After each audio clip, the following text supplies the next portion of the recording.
महात्मा गौतम बुद्ध को बौद्ध धर्म का संस्थापक कहा जाता है। उन्होंने वर्षों बोध गया के बोधि वृक्ष के नीचे बैठकर तपस्या की और इसके बाद उन्हें दिव्य ज्ञान की प्राप्ति हुई। बुद्ध ने अपने विचारों और उपदेशों से पूरे संसार को शांति और अहिंसा का मार्ग दिखाया। इसलिए कहा जाता है कि बुद्ध के विचार आपका जीवन बदल सकते हैं। बुद्ध की आज की अमृतवाणी में आपको बताएंगे गौतम बुद्ध से जुड़ी एक ऐसी कहानी के बारे में जिससे आपके जीवन में खुशियां ही खुशियां रहेंगी, क्योंकि बुद्ध का मानना है कि यह पूरी तरह से आप पर ही निर्भर करता है कि आप खुशी या गम क्या लेना पसंद करते हैं। आप क्या लेना पसंद करेंगे, उदासी या मुस्कान? एक बार बुद्ध एक गांव से गुजर रहे थे, लेकिन उस गांव में लोगों के बीच गौतम बुद्ध को लेकर गलत धारणा थी, जिस कारण वो बुद्ध को अपना दुश्मन मानते थे।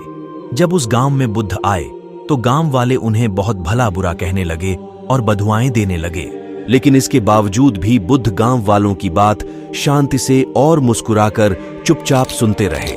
गांव वालों ने देखा कि उनकी बातों का बुद्ध पर कोई असर नहीं हो रहा है और वे विनम्रता से उनकी बातें सुन रहे हैं। गांव वाले जब बोलते बोलते थक गए तो आखिर में बुद्ध ने कहा कि यदि आप सभी की बातें समाप्त हो गई हो तो मैं अब प्रस्थान करूं।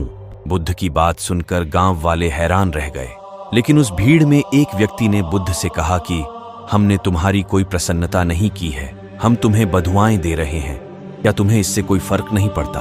बुद्ध मुस्कुराते हुए बोले, जाओ, मैं आपकी गालियां या बद्दुओं को लेता ही नहीं। आपके द्वारा दी गई गालियों से भला मेरा क्या होगा? जब तक कि मैं आपकी गालियों को स्वीकार ही नहीं करता, इसका कोई परिणाम ही नहीं होगा। जानते हैं, कुछ दिन पहले एक व्यक्ति ने मुझे बहुत सारे उपहार दिए, लेकिन मैंने उसे लेने से मना कर दिया। जब मैं लूंगा ही नहीं तो कोई मुझे कैसे दे पाएगा? बुद्ध ने पूछा, बताइए, अगर मैंने उपहार नहीं लिया तो उपहार देने वाले व्यक्ति ने क्या किया होगा? भीड़ में से किसी ने कहा, व्यक्ति ने अपने उपहार को अपने पास रख लिया होगा।